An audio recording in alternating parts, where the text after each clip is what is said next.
Hey listeners, we're nearing the end of our 15th anniversary fundraising campaign, and we need your help to meet our goal. This campaign offers you a chance to win a unique food and music experience in one of the most exciting cities in America. Here's how it works. Donate to HRN and you'll be entered to win dinner for two and 2 tickets to a concert in one of 8 amazing cities: New York, Los Angeles, Philadelphia, Nashville, Las Vegas, Charleston, Ardmore, Pennsylvania, and Asheville. All donations support our work educating food system storytellers. And when you donate, you can choose one of those cities and you'll be entered to win dinner and 2 tickets to a show. So help us reach our goal and enter to win dinner and a show in the city of your choice. Check out heritageradionetwork.org/15 to donate and enter to win today. That's heritageradionetwork.org/15. Thank you.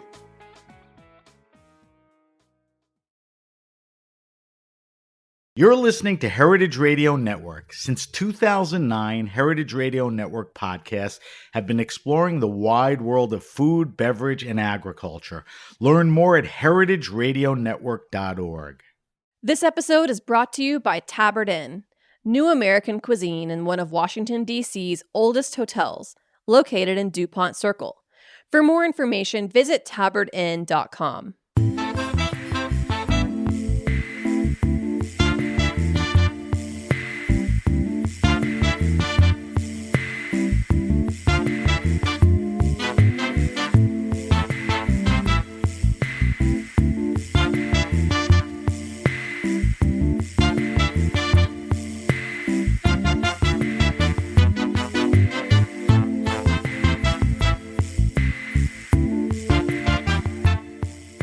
Welcome to the Grape Nation, your weekly wine journey. Our guest is Jorge Riera. We'll talk to Jorge about Le Roc, maybe a little Frenchette, of course, natural wine, and more. We'll taste one of my favorite varietals that Jorge actually not turned me on to, but made me focus on it, Pinot d'Anis, for our weekly wine sip. I'm your host, Sam Ben-Ruby. Stay with us for the Grape Nation on the Heritage Radio Network. We bring wine to the people. Jorge Riera has been a fixture on the New York wine and restaurant scene for over 20 years, maybe 25. His commitment, knowledge, and influence in natural wine dates back to 360 in Brooklyn, the 10 Bells, Wild Air, Contra, and Frenchette in New York City. His wine list characterized natural wines at their best, featuring predominantly small growers and makers. Jorge introduced an all-natural only wine list at the highly acclaimed Frenchette in Tribeca almost 5 years ago already. Continuing to work with his Frenchette peeps, Lee Hansen and Riyad Nasser, Jorge is now overseeing the whole beverage program and other things at the recently opened Red Hot Le Roc in Rockefeller Center. Jorge, I'm happy to say welcome back. Thank you. To the Grape Nation. Good morning. And you forgot one important restaurant as well. Balthazar? Yes. It's funny, I had it on and I took it off. Which ties all of this kind of in. It's so funny that that's the one I picked because all the other ones were natural plays. Not that Balthazar wasn't, but I was just trying to stay consistent. I'm glad you brought that up. All right, so I want to remind you, it's been almost 4 years since you and I sat down. I kind of chased you down because the Frenchette thing was kind of a cool thing happening, and you had been doing natural wines at some great places. And the fact that you did that all at Frenchette, we got a chance to sit down and talk about that. So it'll be nice to catch up again. So we're talking to Jorge at his new restaurant, Le Roc, literally in the heart of Rockefeller Center. I mean, you could see the skating rink and everything in Midtown Manhattan. All right. So you've been a little busy lately? Yes, you indeed. think so? you wearing yourself down? You got to take better care of yourself? Yes. All right. So before we get into Le Roc, I want to get your take on what's going on in wine now, because there's a handful of people that I kind of give a crap what they're doing, what they think, and what they say. I alluded to it, but you are an evangelist, a cheerleader for small growers and makers, guys that practice thoughtful farming, make low intervention wines. I'm using every adjective other than natural wine because those are the things, that are important. Yes. You are really a champion of wines that have nothing to hide. So we're sitting here today we were sitting here 4 years ago. Give me, it's a very kind of mundane, open question, but give me your assessment of where we're at with natural wines. I mean, when I look, it seems good, but you are in the trenches, way more. I think it's taken a tremendous leap from when we last spoke. I mean, there's more growers. There are more places in this country, all over the world. More and more places globally are serving these wines and really taking to the wines. It's becoming harder, as everyone knows, to get these wines because of the demand that's increased tenfold, and the extreme farming that's been happening with temperatures and weather and so forth, and the minute quantities that are coming from vineyards these last few years have been a serious problem. But I think it's been a beautiful thing to see evolve and to see grow. It's just, accessible in so many areas that I never thought would be available, So when you and I talked offline a little, we talked about some specific winemakers and how they got hit, with everything, high winds, cold, whatever, tough vintages and all of that. That exacerbates the problem of availability. Mm-hmm. But even without that, hasn't these wines come to a point where they're fairly limited compared to others? Absolutely. And they're harder to get? I mean, isn't that almost counter to what the vibe is as far as availability and cost? Absolutely. That's a point well said, because they only make so many bottles, and it's not like they're going to grow their vineyard and their work just because the demand is asking so. So there'll only be so many of these wines available. I mean, it is, in the end, it's all going to boil down to relationships. Who do you support, and who do the growers like to see their wines represented, and that's how you're going to come across these wines. It's going to be harder and harder. So that fares well for you because you've been at it, relationships and all that. But it's a little sad. But it also shows the importance how restaurants can have access and expose you to some of these. At least you can get them there. And it's also, to put it in layman's terms, it's the same way like when a restaurant gets a piece of a whole animal that's been grown and treated certain way, and two restaurants in maybe the city will get half that animal broken down and served over time. You can only get so much of one thing, and that's what makes it special, and that's what makes it enjoyable, and that's what makes it, very unique. So if I'm some guy who's just going to open some wine bar, no chops, no background, and, I got to have a big list of orange wines and natural stuff, am I going to have trouble getting all the good stuff, obviously? No, because there's, like I've always said, is there enough other stuff? There's enough other stuff. If you can't get A, which is awesome, B is pretty good? Yeah, there's enough other stuff. That fares well for... Yeah. Okay. What about...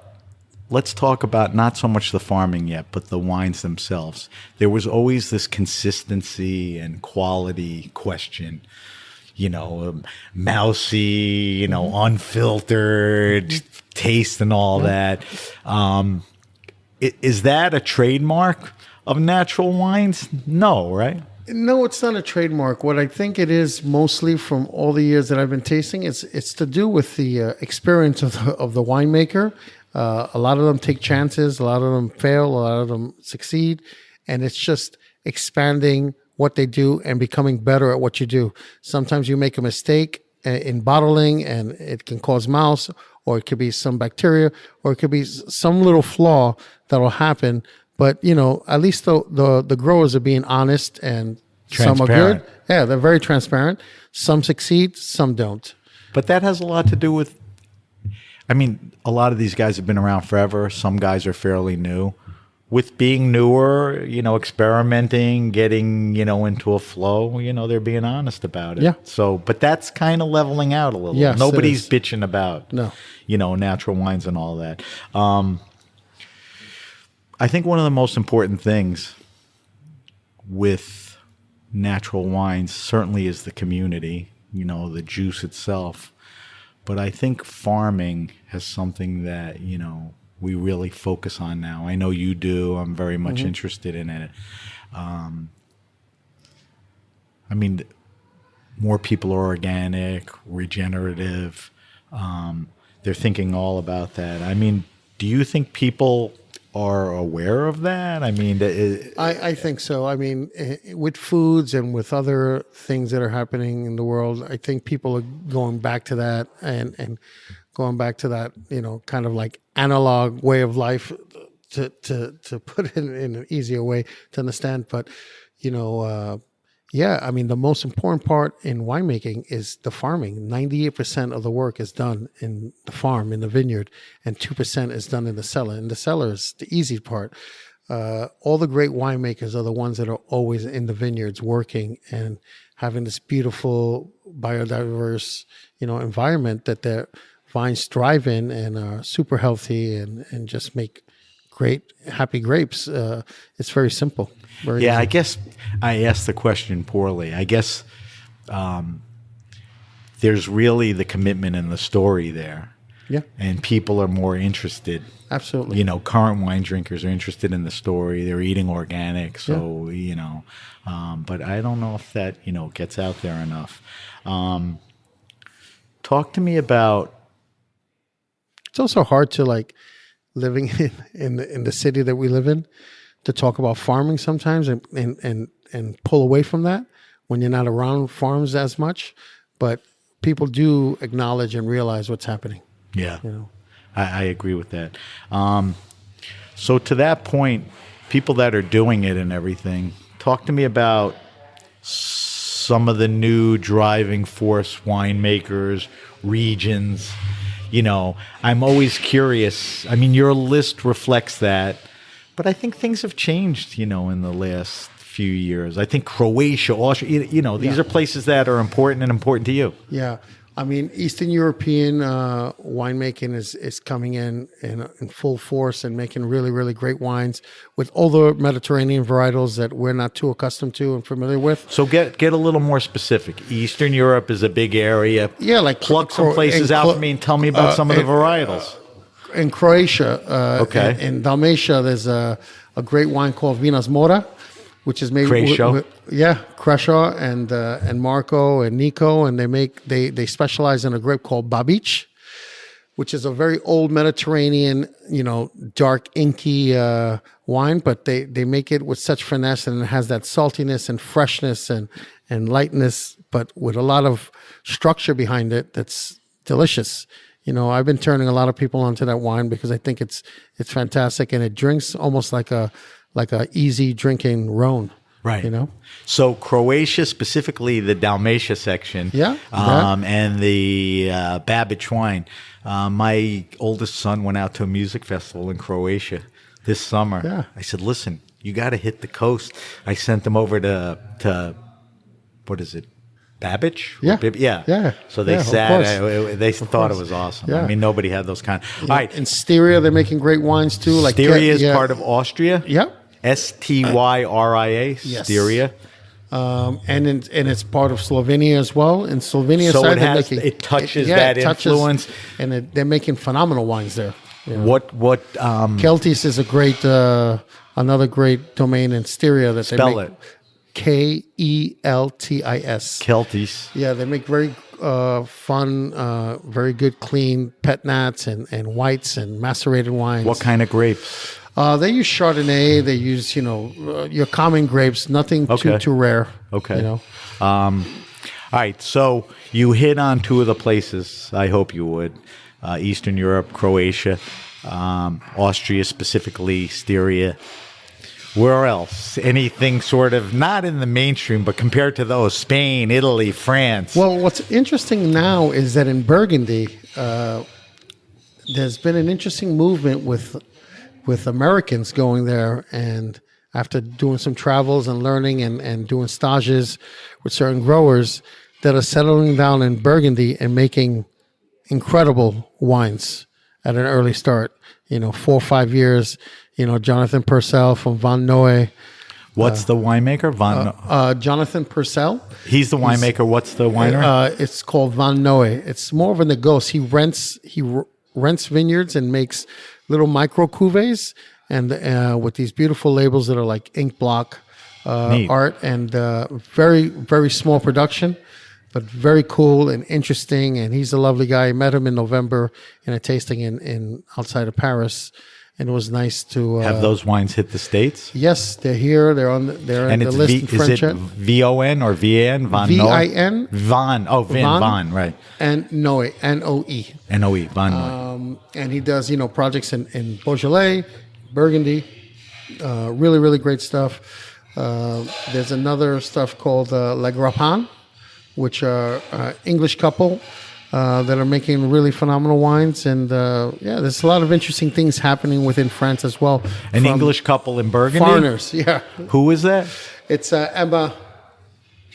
Emma that's making wines with Andrew Nielsen. Okay, they're English couple, settled down in Burgundy and making really, really nice wines. Nice. Yeah. That's why we have you on, because Yeah. we want people to get out there and look at stuff.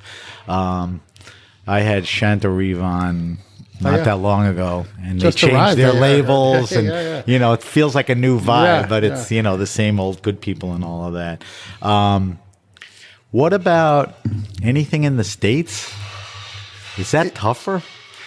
You said to me, I said, "Is there anything you don't want to talk about?" You said, "Don't make me talk about conventional wine." No, I almost in the feel like States- asking about U.S. falls in that. in the States, there's a lot of growth and a lot of like good things happening. Like in Hayu, Nate Reddy. Nate is doing some really nice things. There's a lot of good people out there. I don't, focus my attention on there too much, but when they come across and I taste something good, there was one that I got handed to me. I don't know the name of the grower. That's called, I think Florence. It's got like a flowery Flores. It's a guy. Yeah. Yeah, It's, I met him I had at a really Wild good, World.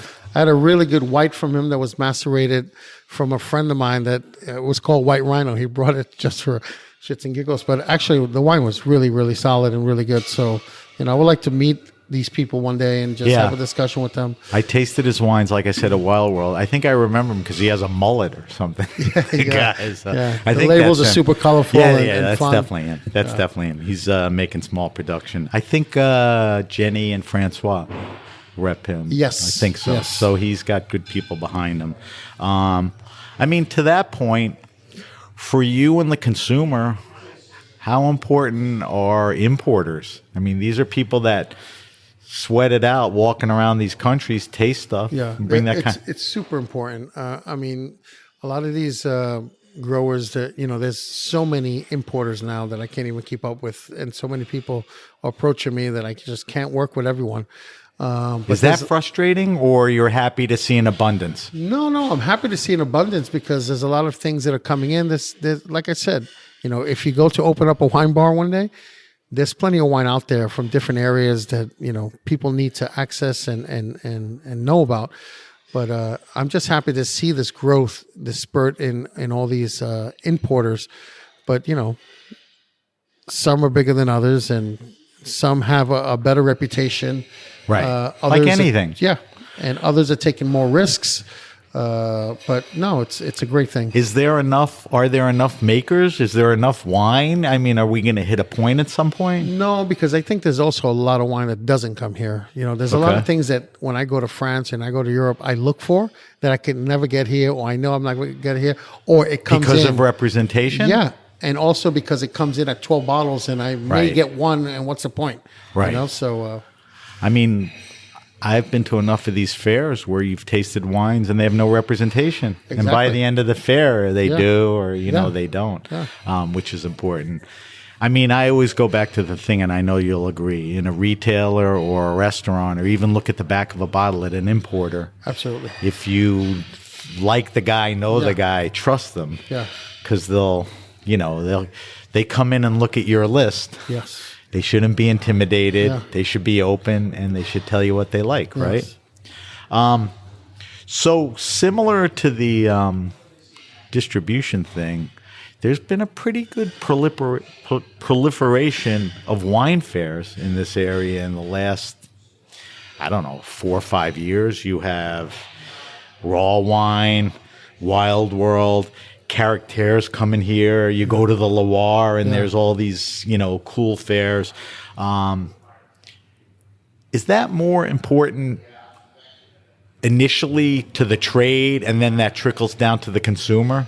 Like, you're the guy who gets there, and then you'll be able to get it on the list? Yeah, I mean, in here, when these large fairs are done here, it's a little bit different because it focuses, depending on which fairs you're talking about, it focuses on an umbrella of growers. Most are represented here, but it's exposing other people and in the trade and in the public too. In France, it seems like, France and Europe in general, there's a broad spectrum of winemaker. It's less political. Some of them are new. Some of them are already represented that are really, really exciting to just be having access to and taste and talk to these growers. In America, it's good. It's harder here because here they do it over a day, depending. Raw does 2 days, one for trade, one for consumer. But it's hard for the trade to get it in, because in Europe they close 2 days a week, and normally these tastings, these fairs are always on the Sunday, Monday. So they have a lot more. Is it more focused to the trade than the consumer? Or Yes. It's not a big consumer thing. Yeah, it's less consumer. It's like about a quarter of the Right. consumer, and it's normally like on one day. Very rare do they open it both days to the consumer. Right. And some sell wine at the site. So which I if think is great. you're a importer, you could. No, not only an importer. Well, yeah, a restaurant, because they're A restaurant too. A Or a restaurant can buy, retailer, but anybody. a retailer can buy, or you for your own personal consumption can buy. And the most important thing is that the grower gets money right there and then. They don't have to wait. So I thought that's always a really cool idea when That they do helps those guys out. Yeah. That model will never happen here. No. I get it. The biggest fairs in Europe, I know, are in the Loire. I mean, are there anything similar in Italy? And and where else in France? I mean, does Jura or any of those? Yeah, I mean, there's big fairs all over France. All right, I mean, so it seems like every other weekend Okay. at one point after the spring. I wasn't sure if Yeah, there's a good amount of them, which I'm happy, because it gets guys like you exposed. And There's like a you great said, one in the Jura, speaking of which, that I've been trying to get to. It's always on the weekend of my birthday, called La Neige Why wouldn't you Vert. celebrate your birthday there? Exactly. But we've been It's not shut like down you- for 3 years. It's not like so you don't I have haven't friends been who able to go can't get anywhere. a posse together, to celebrate or something, right? No, absolutely. Yeah. What's that one called? La Neige Vert, the green nose. It's a bunch of great Jura producers, like everybody. So let me ask you this, and then we're going to move on. I get to touch a lot of people in the wine business through the podcast. Guys like you, to guys like Piero Antinori, whatever. In New York, I try to go to portfolio tastings, smaller tastings. I try to go to all the fairs. If I had to go to one fair in Europe, a guy in my position, next year, where am I going? I think You have to answer that. You can't say, "Oh, there's so many." No. Where am I going? I think character that's going to come in. So the next thing I was going to say was separate of character, Separate of character, because we'll talk about character in a minute. I would say this tasting La Neige Vert. In the Jura? Yeah. Okay. That kind of represents and exemplifies Yeah. everything you want to see with these wines, these winemakers, the vibe, and all of that. All right, that's good to know. Before we talk about Le Roc, I just want to ask you, is there ever going to be a time where you and I don't have to sit here and put natural wine in quotes and ask if they're consistent and mainstream? How does that happen? Let me answer first. When you get a restaurant like Le Roc in the middle of Rockefeller Center and bring a guy like you in and express that through the wine list, that's a big step. Is that the right direction? Is more of that going to happen? What else? I hope a lot more of this to happen. I think it's just, less focusing on that word and just, expressing and showing that these are wines that are made in small production, all by hand, by growers that are working with, very small farms. And it's a tiny, artisanal approach. It's not going to go mainstream, and it's not, it's transparent in many So ways. you represented Y, which we've talked about, Yeah. and I agree. What about the Bordeaux and Burgundy drinker? He's not going to. Well, Burgundy, I have plenty of Burgundy on this list. Yeah, but he And I knows got- what he wants. You know what I'm Yeah. talking about, the trophy guy. Do you think it's yeah. an attrition thing where eventually when old guys like me get out of it and younger guys get in there more Well, what's focused? funny is that with wine and the trophy wines, there are natural wines now that are becoming these trophy wines. Well, that isn't Romani Conti biodynamic? Well, besides that, like Pierre Auvernois now are going for hundreds and Yeah. thousands of dollars. And before I used to serve that by the glass at $3.60. I know. And you I know hate what's hearing funny? that. All the sommeliers used to send it back because of the color of the wine and et cetera, et cetera. Now these same people are, paying hundreds of dollars for these wines. So, it happens with natural wine as well, and I have natural Bordeaux on the list, believe it or not. So, it's a matter of just Well, no, I know it's available. It's just the way people think. yeah, of course. Yeah. I mean, you're right about Overnoir and even like Clos Rougeard. They're impossible to get. They're expensive. And they're the trophies Yeah. of natural, right? I mean, I think in the end of the day, people kind of, especially in New York, they're more open-minded. They want something good. If you give them something good, they're going to be open to it, and they're going to. All right, so I'm going to ask this question probably for the 100th time. And I want to ask it because it's you, and I'm sure I love the way you answer it. People are always intimidated by wine. They come in. Let's say your list is pretty tight but big. It's a long piece of paper with two sides with close spacing. So we're talking about. So people look at it and go, "Well, what? I don't know where to do." Give me the quick elevator pitch for me to get on the right track to drink what I want. When I come in, what do I do? Because everyone's afraid they're going to be upsold. They're intimidated by the wines. Some Som guy comes over and they think, he's a car salesman. I think very simple. I think you describe what you want in simple. Literally red or white. Red or white, heavy, what light. flavor profile you want, and how much you want to spend. And Don't it's very be afraid easy. on the money thing, Don't right? be afraid on the money thing. This, it's, prices on the menu for a reason for food and drink. Just tell them, listen, I'm looking for this wine that tastes like this, that I usually drink this, and I don't want to spend above X amount. And that way you have something to work with. It's very easy. And you say, well, I have this, or, I don't have exactly what you're looking for in this way, but I think you're going to like this profile. It's, X, X, and X. And So if I said I like Gamay, I like some Burgundies, You've come to the right place. Well, would you put me on a Pinot Donis? absolutely. Because of the profiles? Yes. So you'll always introduce people. Yes. I always introduce people to something different. It's so important. That's great. So just if you sense people aren't talking, you guys have to pull it out of them. Yeah. Too, a little. Absolutely. Yeah. Don't be afraid. And Some people are afraid because they don't know how to explain what they like. And they can't explain it. They like, I like kind of this. And I kind of like, all my years and my experience, I kind of understand what they want, but they don't know how to say the proper words for it. And it's fine. all right, so let's do a little test here. All right. I come in, you ask me what I like, and I want you to put me onto a wine. All right. I like Camus. As a matter of fact, I like Camus Special Selection, Okay. whatever. This isn't me personally. Okay. After you roll your eyes and they come back from the back of your head, where do you put a guy on with that? I won't even hesitate. I would say that I have a beautiful wine from Italy, from Franco Turpin. Spell the last name. Terpin. Turpin. That's a blend of Cabernet mostly with a bit of Merlot from 2015 with bottle age that has integrated softs, tannins, showing beautiful dark fruit, easy drinking. So it's you got gotta- a little bottle age. Yeah. You said a 15, It right? has body. It's got, the classic Bordeaux grapes body, and it drinks really well. Yeah.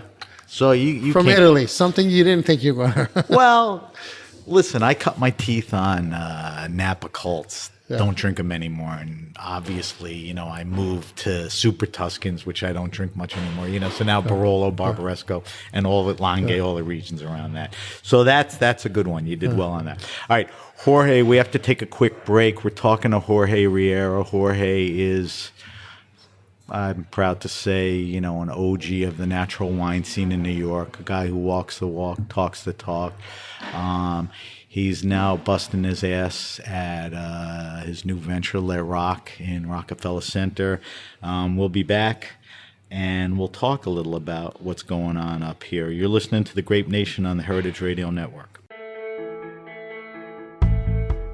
This episode is brought to you by Tabard Inn. Tabard Inn, Washington, D.C.'s quintessential hotel, is located on a quiet, tree-lined street just 5 blocks from the White House. Vibrant yet unassuming, the Tabard is comprised of 35 sleeping rooms, each unique in character and design. Feast on an eclectic American cuisine in their acclaimed restaurant, or enjoy a cocktail served on the beautiful patio, which has ample room for social distancing.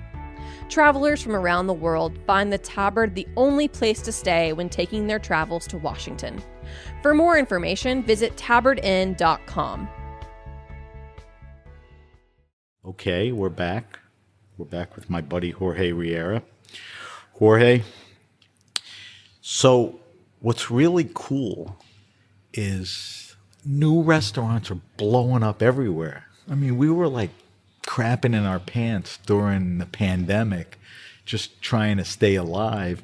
And now there's this, renaissance, and specifically, which, sort of involves you, Rockefeller Center has become this crazy destination, which is where, we're sitting, at Le Rock. So first, we'll talk about the scene and everything, but how did Le Rock come about?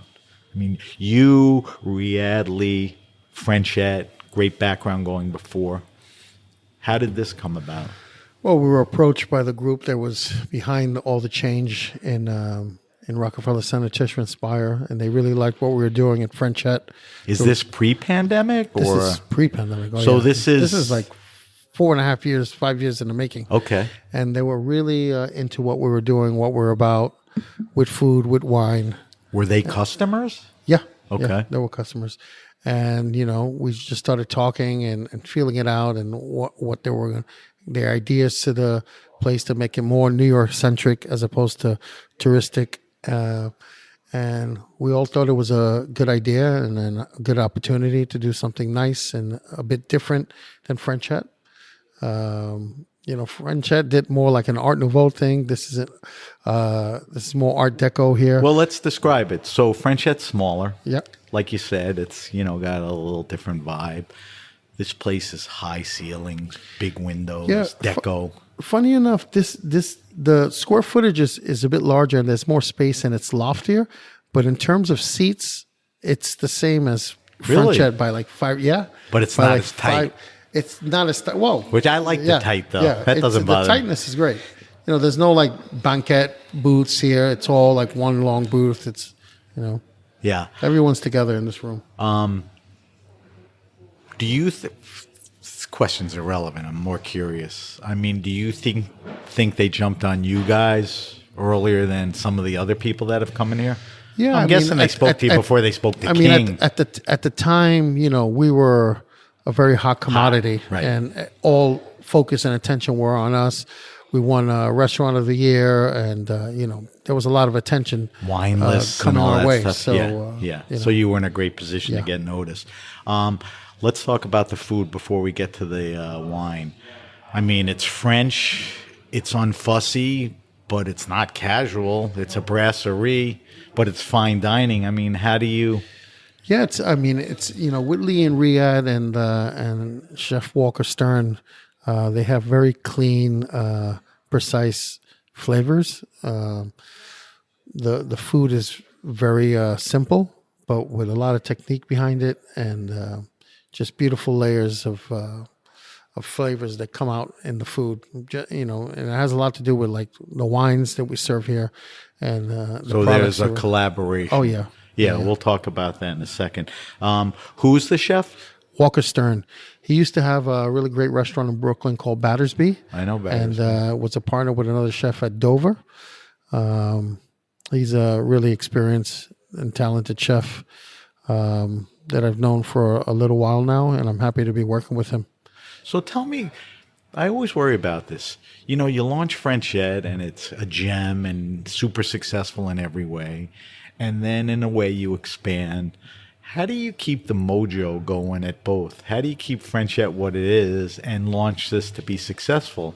I mean, do Riyadh and Lee still cook at French Ed? Are they now more corporate? No.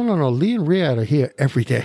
Here? Yeah. In the kitchen? mornings. In the mornings, they have meetings at French Ed. Okay. And then they come here in the kitchen. We're Okay. all up here. So obviously, because it's new, Yeah. everybody's here. But and there's no compromise there. So who's cooking at French Ed? French Ed is Charlie. Is That was chef. there. Yeah, that was the sous chef that opened up the place with us. Is now the chef de cuisine at French Ed. French Ed has a very solid, good team that have been there for a long time and open. I know the wine people have been there. Yeah, Reed and I and have all a those very guys. solid team. Reed, Emily, now Aaron and Pierre. We have a great team. We have a new team here that I'm happy to be working with. Who's that? Corinne is assistant general manager. She used to work with me at Frenchette. She came here, but also there's Tony, Brad, and Misha that are part of the wine steward team here that are doing Nice. great work. And yeah, I'm excited to be working with them. Yeah, it's a good crew. I had Max McKinnon on. Oh yeah. He was on, and then he left for Berta's. Max is going to be here right below us. I told her, know, I said, at Jupiter? we Yeah, need yeah. to create a slide I right into know. your cellar. And then you know Joel Nell Fellner. Yeah. He's he'll be here. It's a pretty good crowd, the Olmsted crowd. Wine wise, tell me some of the things that you do here that you wanted to or couldn't do at French yet, or you're even forced to. Like when I say forced, you're in Midtown and you got to understand your clientele. Well, I'm in Midtown, but I'm in New York City, so it doesn't matter where I'm at. It doesn't make a difference. What I'm forced to is to put all the wines that I want on one sheet of paper. Right. In Balthazar, I have a booklet. Sorry, not Balthazar. In Frenchette, I have a booklet which I can geek out more and do different things. Here, But why is that? I mean, why can Well, you do a because- booklet there? because we just decided that the pace here, I think, when we talking about this place, it's going to be open eventually, breakfast, lunch, and dinner seamlessly straight. And as opposed to trying to be like what we were discussing earlier, being unfussy, the wine list, I wanted to be just, I think it was nice to see people in this room looking at this big sheet of paper with all the wines in front of you and don't have to flip through pages and just say, I want this, give me that. What do you think for this price? Straightforward, easy. I know I've asked this question many times to many people, and the question is it harder to set up a wine list on one page with two sides than it is to just have a book where you can add and delete pages? No, There's I a mean- benefit to both. But I want to do different, I don't want to do the same list, even though we're using the same, I work with the same growers and the same wines, more or less. But here on this list, I get to express a full range of, like, for instance, in Burgundy, I have like 3 producers. In Frenchette, I have like 8 to 10 producers. But here I focus on fewer producers, but I show their whole range of work. so less producers, more SKUs? Yes. Okay. Yes. So that's an opportunity. Yeah, Right. and it's just to highlight one grower and what he does, as opposed to having 20 growers with Right. from. Now, each will village. that rotate? Like those 3 Yes, growers yes. I in mean, time, Also, it's only so much wine I get. They Yeah. make so. Yeah. It'll always rotate. All right, so here I have it in front of me. Yeah. Tell me about the wine list. I mean, it's Franco-centric. Yeah, it's all how world many Franco-centric. selections? I mean, walk me through the vitals. Yeah. Selection right now, it's about like 220, more or less.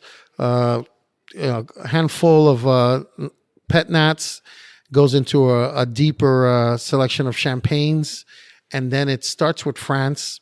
The heart of the list is all French, and it basically is a loose geographical map running north to south, but starting with the Loire.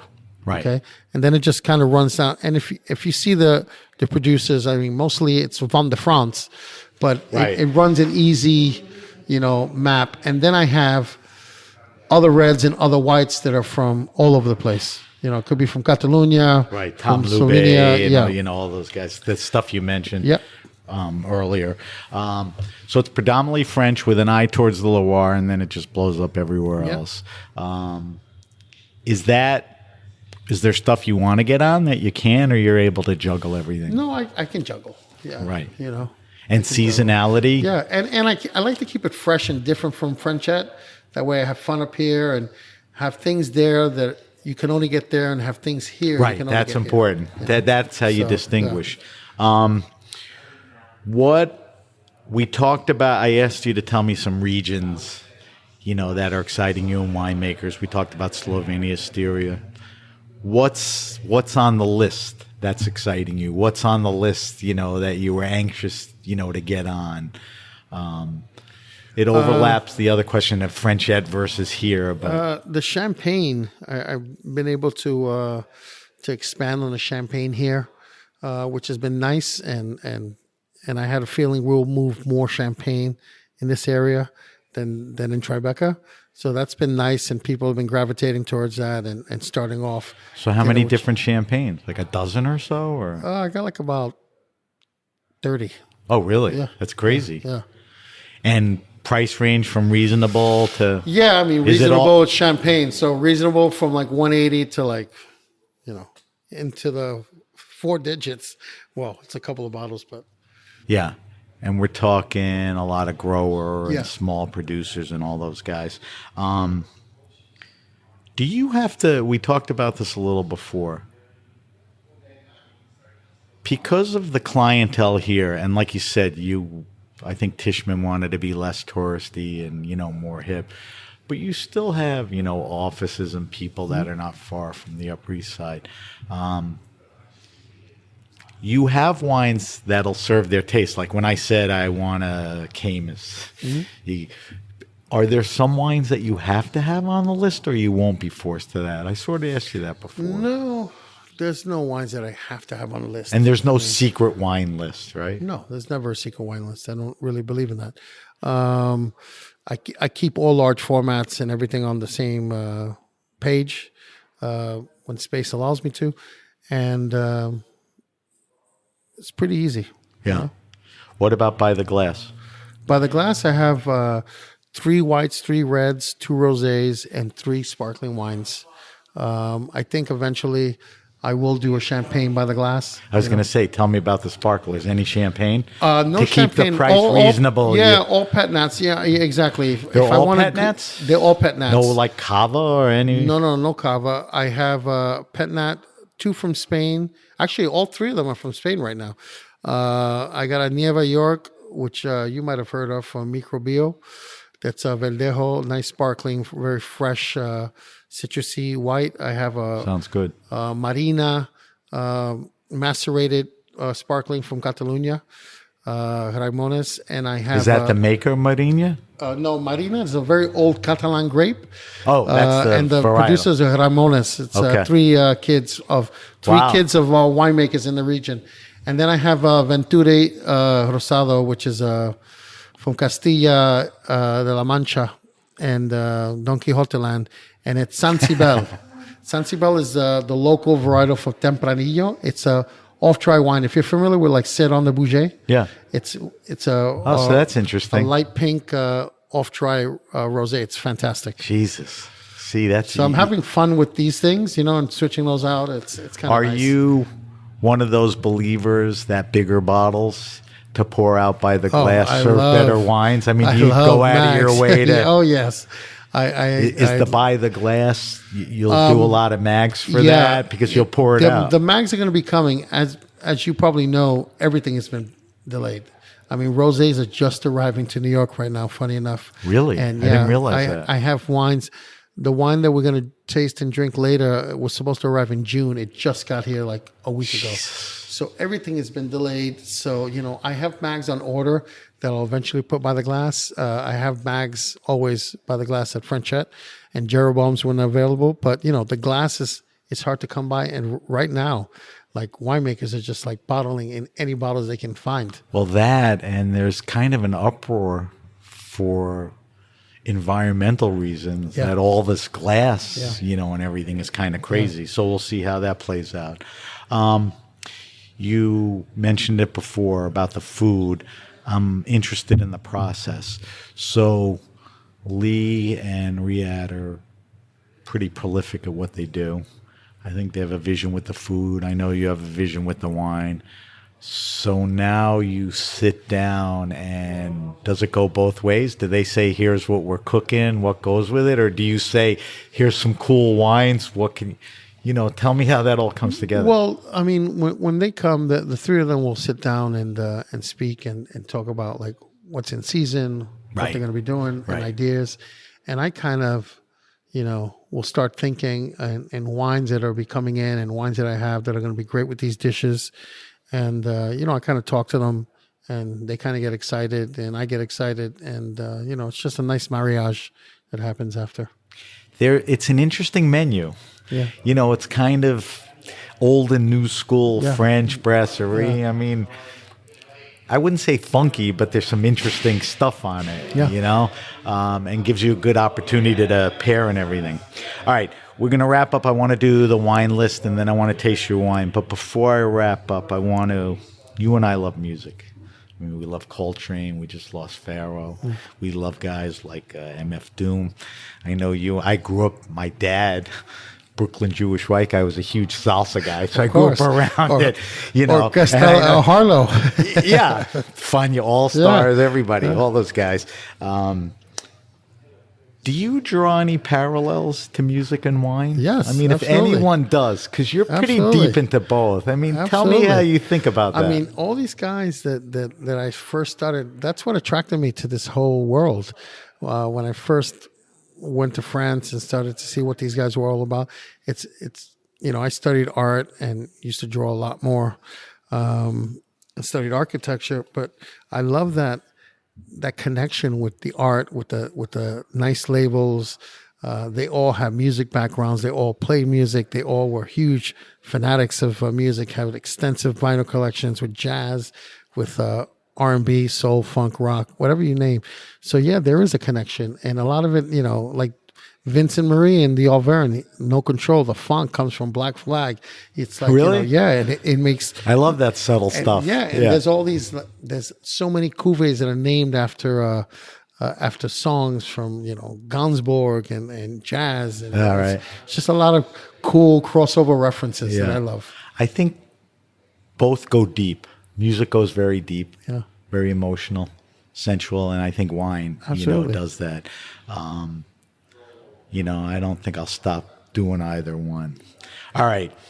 We're going to do the wine list. Can't let you get out of here without doing it. I ask you 5 questions. It's the same 5 questions I've asked everyone since we've been doing 225 plus shows. You did this 4 years ago. I didn't memorize it, but I will do a comparison. I wouldn't say let's say how your tastes have changed, but let's see what you're thinking now, versus then. But wait, let's address that question. Have your tastes changed? Not really. Yeah, I wouldn't. No, same stuff. Yeah, same stuff. You just get more inquisitive Yeah. and look to widen, Yeah. that and that. All right, first question. What are you drinking now? The context is not what we're drinking right now, but what are you experimenting with? What are you looking for the wine list? What's in your fridge at home? When you go out, what do you look for? Give me a couple of examples of that. I mean, I'm trying to. I've noticed that there's a lot more Pinot Donis arriving, which we spoke about lightly earlier, and we'll be drinking later. That from different growers, and I'm interested. So you're I going love deep that into grape. Pinot Donis. Yeah, I love that grape. And you've been doing that for fun. years. Yeah. So Fun. there's more of it? Yeah, there's more of it, which is really nice. Anything of note worth mentioning? This wine that we're going to drink, Okay. it's delicious. So we'll tell everybody what it is. What else? So Pinot Donis. Pinot Donis, a lot of really nice pet nats that are coming about as well. I'm really getting into Blau Wildbacher. What is that? Blau Wildbacher is a grape in Austria. Is it BLAU? BLAUER. That's what I meant. Wildbacher, WILD. What is it? CHER. White, red? I mean, No, it's a excuse red. my It's ignorance. a red, inky, but very like foresty raspberry flavor that just jumps out the glass. I kind of like. Is love there a that. parallel or comparison to Not really. like a that I can- earthy burgundy? No. No, Barolo? no, No, huh? It's its own. It's pretty thing. unique? Yeah, it's pretty unique. Which All right, I'm gonna post that. I kind of like, and Franz Strohmeyer does an amazing a rosé out of Blauvillbach, and he makes a great red that comes in at like 11%. Wow. And it's just beautiful. All right, so those are good ones. I'd be curious on this one. I think, like me, you like to eat. We like to drink. Yes, I do. Give me your favorite wine and food pairing. Not what we think is a good wine and food pairing, but what you like. Like, what's this is just perfect. Pinot Nonis and oysters. Really? Yep. I That's wonder an if you eye-opener. said that last time. So I might here's the rub. I don't allow my guests to say champagne and oysters. Too obvious. Nobody says red and oysters. You, of course, will say red and oysters. Why does Pinot Denis work so well with oysters? Because of the brininess of the oyster, and with the pepperiness and the acidity of the Pinot Nonis, it's a great match. So the pepper and acidity is good with the It's like a little brininess. salt and pepper. So then why does everybody always say these white wines, like Muscadet or Champagne, just a little? Because it's. I mean, some of them do go. Most of them do go with it. It's more of a traditional thing, Right. It's like when people think that red goes with cheese. No, white actually is better Right. paired with cheese. Right. But yeah, it's. I old like traditional. that. Man, this is like Pinot Denis Day here. Yeah. This is the Pinot Denis Hey, podcast. always a good day when the sun is man, shining for Pinot Denis. That's what I'm here for. All right, third question. And I know you've been busy, but I know you get out because I see you get out, whether it's in Europe or here. Favorite wine restaurant and or bar. Places where they do what you do. The wine list is thoughtful. The knowledge is up there. The vibe is great. Here or No, anywhere. Let's do one in New York and anything else. Maybe Paris, Austria. one in New York, yeah. Four Horsemen. Okay. Four Horsemen, without a doubt. So you I and love Nick's Justin. cooking. Nick's cooking is simple, fresh, more seafood forward, which I love, and vegetables. And the list is great. There's always something to drink on that list. And the vibe is fun, down to earth. I agree 100%. You and Justin were out in Chicago not long ago because Yeah. you were both nominated. One of the best trips. for the best wine. I followed it on Instagram. it It was was like an eating and Oh, drinking it was festival. I'm surprised you got into your tux. At the end I'm of the surprised too. All right, so that's an incredible choice. I mean, that will always work. What, anywhere abroad or anything else?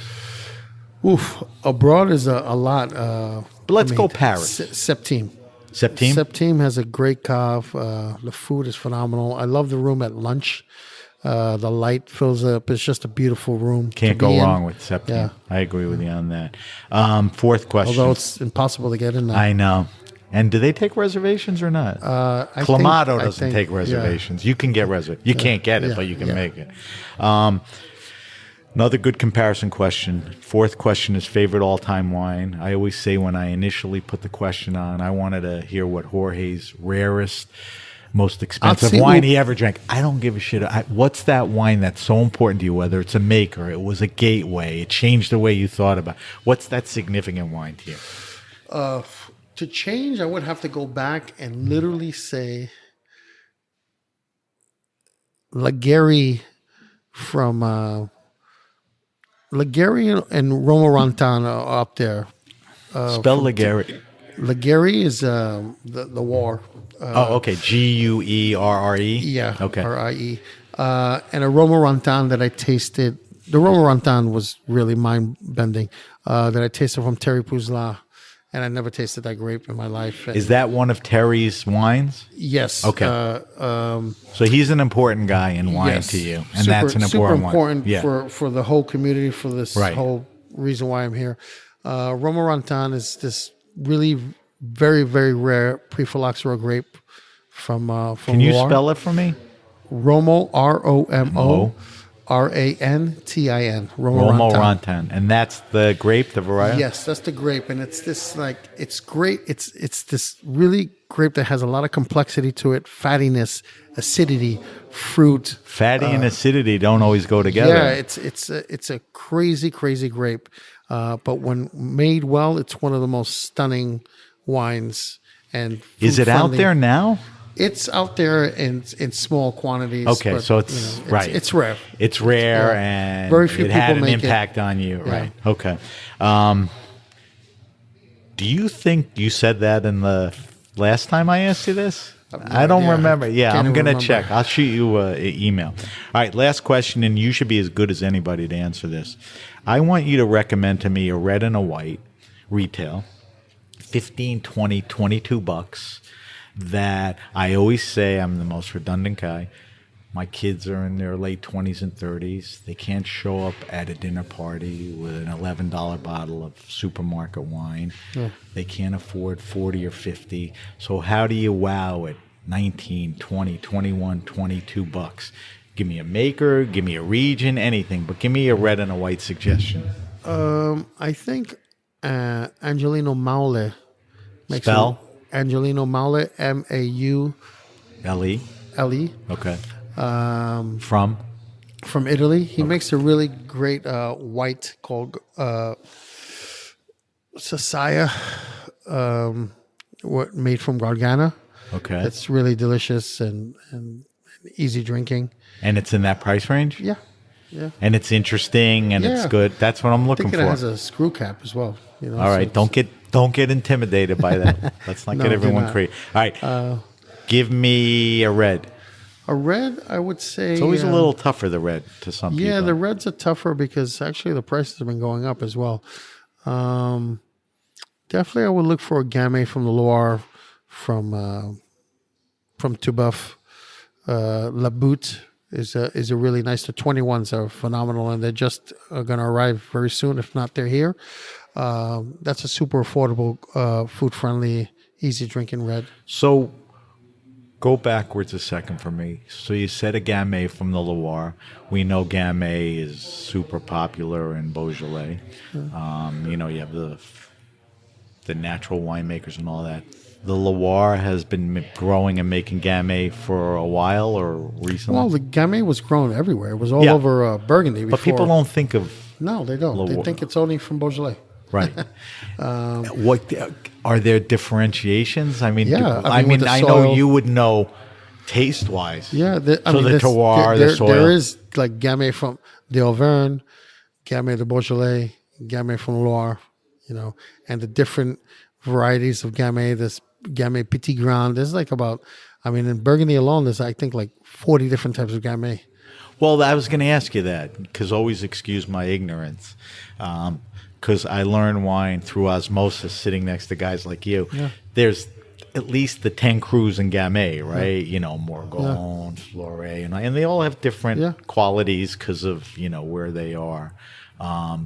That reflects in the Loire and other areas because of climate and, you know, soil and all that. There's a diversity. Yeah, absolutely. But they don't, like, you know, with a Morgon, it's going to be heavier than maybe a Fleuret. Yeah, it also depends on the hand of the winemaker. Right. You know, there's some that come in a lighter, fresher style, and there's, you know, in Morgon they do like their big ripe reds too. you Yeah.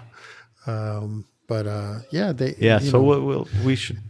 So best wines, we should look for Gamay in the Loire. That's a good one. Yeah. All right, I neglected to say this, but I post all our answers on our social media. Okay. I do a wine list posting. Okay. I think one of the cool things is people love to listen to this show, not because of me, but because of the stuff that you've been telling them. So I will post that on social media. All right, we're going to wrap up, but I have a segment called the Weekly Wine Sip, where I extort wine from my guests. No. There's nothing better than sitting with Jorge and letting him pick a wine that reflects his taste, the restaurant's taste, what's going on now. So every week we taste a different wine on air for the weekly wine sip, and I asked Jorge to pick something, and it's a very cool wine. So let's pour it out and let's start talking about it. This wine is, if you don't know the name of this winemaker, you need to know. Okay. It's important. His name is Laurent Saillard, and he opened Spell up Saillard. Saillard. Saillard. And he was working in a restaurant, had his own restaurants in Brooklyn, and moved back to France, and is making wine now. And it's How long has he been making it? I would say 6 years now. Okay. One of the hottest winemakers right now coming out of France. He's had great people that he learned from. And all right, so give me the vitals. The winemaker is Saillard. Laurent Saillard. The name of the wine. Funny enough, it's called Ça se discute, which means let's talk about it. Let's have a conversation. CASEDISCUTE. Yes. Ça se discute, which means talk let's about talk it. about it. Let's have a chat. It's a Vin de France. What are the grapes, the varietals? It's one grape, monovarietal, from a pre-phylloxera grape called Pinot Donis. Okay. And Something. salute. All right, so let's take a look at it. Color-wise, I'm holding it over white. Is this a classic Pinot color? Yes. Is it lighter or darker? This is like a perfect Pinot color, and you can have even lighter versions of this. Okay. Get the schnoz in it and tell me what you get on White the note. pepper just jumps out the glass. It's funny you say that because you sit there and go, what is that? And then when guys like you say, what else? White pepper, What about the... roses, you know. Yeah, there is roses in there. All right, let's throw it over the tongue and the please. mouth feel. Nice little texture. It's kind of medium. Fresh. It's not a thin wine. Obviously, it's not unctuous wine by look and all that. Very fresh and all that. 11.5%. Yeah, so that feels good. But it has some gump. I was just going to say, that initial attack coats the mouth for a second and you get it right away, and now it's starting to spread out and it's still sitting there. All right, now the palate. Does the palate reflect the nose? Yes. Is there you that have spice there that's still peppery there? Spice, the acid backbone, nice tannins. Tannins are good. What else descriptor-wise? The fruit? I mean, this with food, you can have charcuterie, you can have, like I said earlier, oysters, you can have any type of pate. What doesn't this go with? Pretty much everything, right? Pretty much You everything. could eat it with a burger. I wouldn't You eat can this eat it with like a Paris Brest or Mariah's soon-to-be raspberry souffle, but So desserts. What about asparagus? It's okay. it's okay. Put some ham in it and cracked egg. Yeah, you're right about it. All right, so hard to get this wine? Yes. Only because... It's difficult because he made a very, very short crop in 21 due to the harsh vintage. So Is this on the list right now? this is on the list and it's by the glass right now. Oh, great. So I'm you happy have bottles of this. Yes, I'm anytime I get Pinot Donis and I'm able to put it by the glass, I do it just to get people to try Pinot Donis. I find it that every time people try this wine, they get blown away from it. And it's something that no You one's did going it to to really me when I was at Frenchette Yeah. almost 5 years It's a ago. great wine. I mean, I'm a believer. That's the importance of guys like you out there that seek out these wines, make them available on the list. Not that easy to find Pinot Donis, this maker. You come here and, that's the importance of you in the wine list. What's the ballpark on a glass for a wine like this? This is 20 on the glass right now. Right, which is pretty reasonable for kind of I wouldn't say rare, but not an easy wine to, find and all that. So that's the Saillard, how do you pronounce it? Sasse Discute, a Vin de France of the Pinot Donis grape. All right, Jorge, we got to wrap it up. Spent over an hour talking about all good things. I thank you for that. Thanks for having me. Let me do a quick wrap up. If you have a question, suggestion, wine happening or event, hit me up at sam@thegrapenation.com. That's sam@thegrapenation.com. Subscribe to the Grape Nation podcast on Apple Podcasts, Stitcher, Spotify, or wherever you get your pods. Leave a review if you like the podcast. If you like us, let us know. Don't be afraid to leave a review. Follow us on Instagram at sbenruby, on Twitter at benruby. I know that's confusing, but you could always get to the Grape Nation via our hashtag, the Grape Nation. That'll get you up to everything. We're on Facebook at the Grape Nation. As I mentioned earlier, we'll post Jorge's wine list answers. Some great recos there. We mentioned a couple of wines during the show, which I think I'll get in there. And I will give you specific information on our Sayard, our weekly wine sip.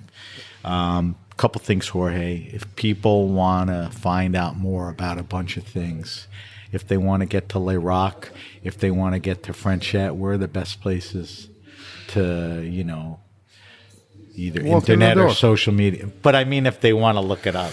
Oh yeah, I mean online we have our websites and For both Instagram restaurants. For both, yeah. Okay. And if they want to follow you on social media, Rum Rhino, RHUM. RHINO. I don't know if I ever asked you that. Where'd that come from? Well, I used to be a big rum aficionado, which I What'd kind you- of stopped drinking rum. What'd you do? Throw it up one night and you No. can't taste I it? still love rum. I've gone away from having like hard spirits and just. So got how more into long wine. ago was that? Is that the last 3 years, 7 years, 10? No, it's like more like 12, 14 years ago. Okay. And it was just, I was choosing a name and I chose that name at the time. I was drinking a lot of rum and I have a huge, as you know, love for rhinos. Of course. It's funny how that stuck. My oldest son went down to Argentina and worked with Laura Catena at Catena, and his handle is Malbec Ben. And people go, where's that from? It's not relevant today, but historically. So Rum Rhino, and then do the restaurants have sites? Is it Yes, at Le Roc? Le Roc NYC. NYC. And Frenchette NYC. Okay. Both .com or on internet. Instagram. So I don't hope that after hearing the podcast, people would love to try your wines, try the food here, and more importantly, meet you. How are you splitting your time right now? Right now, I'm up here, just doing a lot of the trainings and just making sure that everyone gets comfortable. So your focus is here right now. My focus so is if they here. want to see Right you, now, Le Roc's the Frenchette is best in a- shot. Yeah, Frenchette is in a great place. Le Roc, you'll see Frenchette. You'll see me in the mornings doing tastings and going into the cellar and doing orderings. But during service, I'm here. All right, one last question before I thank everyone. So Katie, my wife, a.k.a. Peaches, we've celebrated our anniversary at Frenchette for the last 3-4 years, barring maybe 1 year for COVID. What do I do this year? You got to come up here. Do we come to Le Roc? Of course. Technically, it doesn't break the street because it's all the same people. Yeah, absolutely. All right, so book it. We'll take care of Yeah. that. All right, Looking forward to Jorge. it. To me, it's a pleasure knowing you. It's a pleasure being a friend. I thank you for doing this again. I Thank you for having tracked me. you down because there's a lot of exciting things going on with you, with Le Roc, with natural wine, and I couldn't think of a better guy to talk to everything about. So thank you to our guest, Jorge Riera. Thank you to our engineers at Heritage Radio and everyone else there. I'm Sam Ben Rubin. You've been listening to The Grape Nation. The Grape Nation is powered by Simplecast. Thanks for listening to Heritage Radio Network. Food radio supported by you. Keep in touch at heritageradionetwork.org/subscribe.